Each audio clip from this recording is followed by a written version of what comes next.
What's going on, everybody? And I told myself I was not going to do this, but I just saw the episode 1 of season 5 from The Flash, and I kind of just want to talk about it. So it is no secret that the last 2 seasons of The Flash I have not been a fan of, and that's why I kind of stopped covering the show, and I also kind of just stopped reviewing things in general. But I have to say, even though I haven't been a fan of the last 2 seasons, I still watch the shows. I'm still a comic book lover. I love these characters, and even though I might not be agreeing with the direction they're going in with these shows, I still enjoy watching them because it's the only kind of cool comic book entertainment I can get, and I'll take anything I can get, even if it's bad sometimes. Anyways, as I started to watch this, I wasn't really expecting much from this episode, or I wasn't expecting to get excited about anything with The Flash, but I have to say, they did some really, really cool comic booky stuff in this episode that got me really excited. I will say, I didn't care about the villain. I didn't care about the villain at the end of the episode, but just some of the comic book stuff that they hinted at, that they paid homage to, was just so awesome. And that's all I really want to talk about from this episode. The first one being the freaking Flash ring. Like, that was dope. Like, him finally getting the Flash ring. He gets it from his daughter Nora, and she's just showing him the way he just shoots out of the ring and he gets into it, and that's how he gets his new costume. That is awesome. The way they did it, instead of like, oh, look at my suit's all messed up, like, oh, hey, you know, Cisco, I need another suit, blah, blah, blah. This one was cool because he got a suit from the future that was just awesome. And it was in the freaking ring, man. Like, that's so Flash comic book. And it was awesome. And it was so good. And the funny thing is, too, I know we saw those leaked photos a long time ago of the Flash. And even Barry, you know, not Barry. Even Grant Gustin came out and said, like, you know, the Flash, it's still in the works. Like, that's not how the suit's gonna look. When he put that on after he did the ring, it looked awesome. Like, and I thought the not having the chin strap was gonna look really weird. And it does look a little odd. But when he was in that whole red suit, it was brighter, by the way.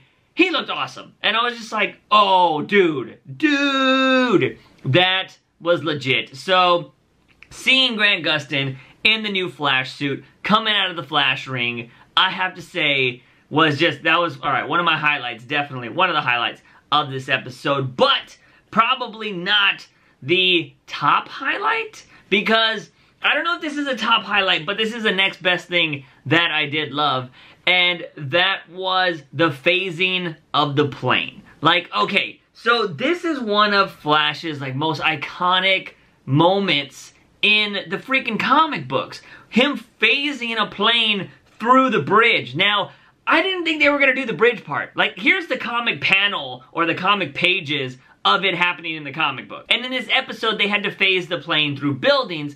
So I was like, alright, cool, they're just gonna phase it through a building and it's gonna land on a landing strip or something like that. Well, you know, Barry wasn't able to do it himself, but he did it with Wally and Nora, and they were actually, you know, of course he trains her because she's never done it before. He gives that cool little speech that Harrison Wells gave to him in season 1, I believe it was, and he freaking teaches them how to phase, and they phase this thing through buildings, and it phases through the bridge to land in the water. And I was like, oh my god, that is legit from the comic books. And oh, that is the kind of shit I love. It's just, it's so good when they bring in stuff from the comic books, and that was just awesome. Just, I mean, the phasing through the planes, I was just like, oh, that's kind of cool. You know, he's teaching her, blah, blah, blah. But when it went through the bridge and landed in the water, I was like, that's straight up from the comic, man. And so, yeah, that was another thing I nerded out about in this episode. That was 2 freaking things that I was like, straight up from the comic book, absolutely loved. And I was like, alright, Flash, alright, I see what you're doing here, Flash. I didn't like the last 2 seasons,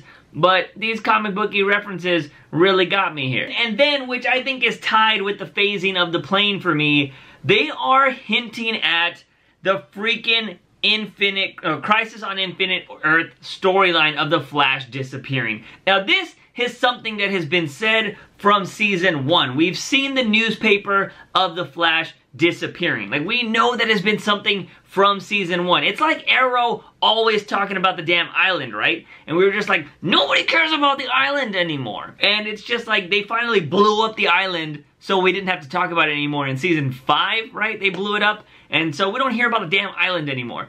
which is awesome. And I think with the Flash, the freaking Infinite Crisis storyline is, or the Crisis on Infinite Earths is what I should say, storyline is kind of like Arrow's Island. Like, it's cool that it's there, but it's just like a plot hole or just something that hasn't been finished. And now after 5 seasons, kind of just like Arrow, they might be ending that storyline with Barry possibly disappearing at the end of the season. Of course, they'll probably try to find a way to bring him back. But anyway, like him possibly disappearing with the Crisis on Infinite Earth storyline, which, mind you, the crossover this year is going to be called Elseworlds, so it could kind of interact with all of that. Maybe, I don't think he's going to disappear at the end of that, you know, crossover, but it could be like the start of something happening, and maybe it happens at the end of the season.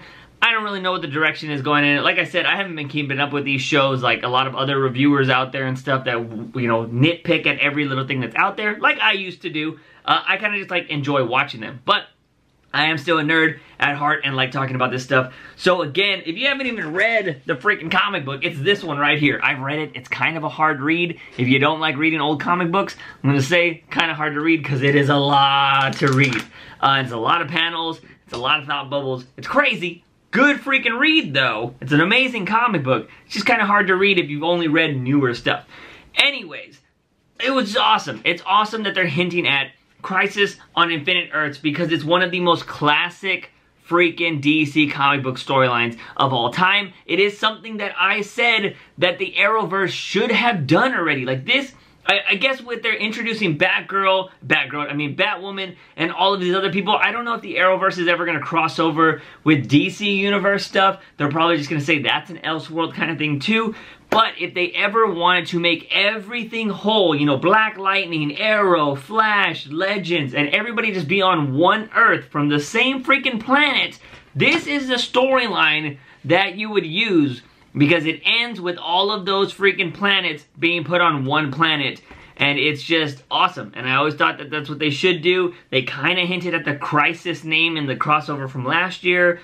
But yeah, like, I don't know, just hinting at that and just saying that he does disappear, because remember, Nora just wants to spend time with Barry. It's the reason why she came back in time, is because he disappears and he never comes back. And I think that is just so dope. I don't think they're going to follow the storyline where Wally West becomes the Flash and then eventually, you know, Barry comes back somehow, all that jazz. I don't think they're going to do anything like that because, one, we haven't even introduced the White Wally. They could just replace him with the current Wally West that's in the show right now, but I don't see them doing that because I believe he's not even going to be on that many episodes this season, and that he's not going to be on that many episodes of Legends either, because I think he's like doing music stuff. So I wouldn't expect to see a lot of Wally West, and it would be kind of, I don't know, it would be interesting to see how they would introduce the White Wally West if they were to do that, and him take over being the Flash. I just don't see them doing a show without Grant Gustin. Unless it was like at the end of a season and then, you know, there was kind of just stuff that happened while he was gone. I just don't see that happening. Plus, they kind of already did that storyline already last season, which didn't really turn out that well. Anyways, those things that just happened in tonight's episode got me pretty excited. I'm not gonna lie. I will say that I do enjoy Nora's character. I think she's really cute and quirky. Kind of cringy at times, not gonna lie. But again, is she a teenager? I didn't really pick up on that. I don't know. No, she's an adult already, right? She already went through college, and she says she's a forensic scientist. She comes off as a teenager, in my opinion. I don't know how you guys feel. She doesn't come off as an adult, but I guess it's because she's just, you know, she's having fun. She's, you know, she's excited to see her family, or excited to see Barry. She was kind of giving Iris the cold shoulder this whole episode, but apparently it's because she grew up with her the whole time and she's never seen Barry. That's why she's so excited. But she did come off as a teenager in this episode, and just as from what I've seen from her. So I just felt like it was kind of cringy, and you know, teenagers are cringy. Not gonna lie, sorry if you're a teenager, but I was a teenager before and I was cringy as hell. So that's how it goes. And I think, you know, with The Flash, I think if this show is going to be good again, like season 1 or season 2, I think it's gonna have to balance the fun, kind of cringy parts with that epic, like, dark kind of storytelling. It doesn't even need to be dark, because like not all these superheroes have to be like super like brooding and crazy. That's not how it has to be. Like, the Flash is a fun character, so allow him to have fun, but I think just solid storytelling, adding some drama to the season, they're just gonna have to find that nice balance. They're gonna have to balance the cringe silliness with the just, you know, expert dramaness that they have. They're pretty good at doing in some seasons. It's just they've kind of hit the mark, they've missed the mark in the last 2 seasons, in my opinion. Although I will say, if they could make more episodes like the bomb episode from season 4, where the bomb went off and Barry was trying to like figure out how to stop it, like while it was going off, I thought that episode was the best episode all last season. And if they could make more episodes like that with that kind of drama, I think it would put Flash back on the map, because I just think that it's been kind of hit or miss. I think a lot of people have not really been happy with the Flash show, and I don't know. I'm interested to see what they're gonna do. I'm so glad they didn't just like revert back to like, we need another speedster villain. So that was really cool. I'm glad that they're still getting, you know, like there's so many more Flash villains out there that they can use. They don't need to do a speedster. So I'm glad they're not going straight into another speedster to try to just bring some magic back to the show. And, you know, they could do one next season or the following season, you know, depending on how long the show's gonna go. But anyways, guys, that's it. I know this isn't a full review or anything like that. It'll probably say review in the title, but it's just really me talking about the episode and burps and talking about just stuff I really liked. I don't even know if I'll do this again next week. I just wanted to talk about this because it had some badass comic book stuff in it, and I just wanted to talk about some really cool stuff. And yeah, let me know your thoughts in the season of this season opening episode in the comment sections down below. What did you think? Are you excited for the season of The Flash?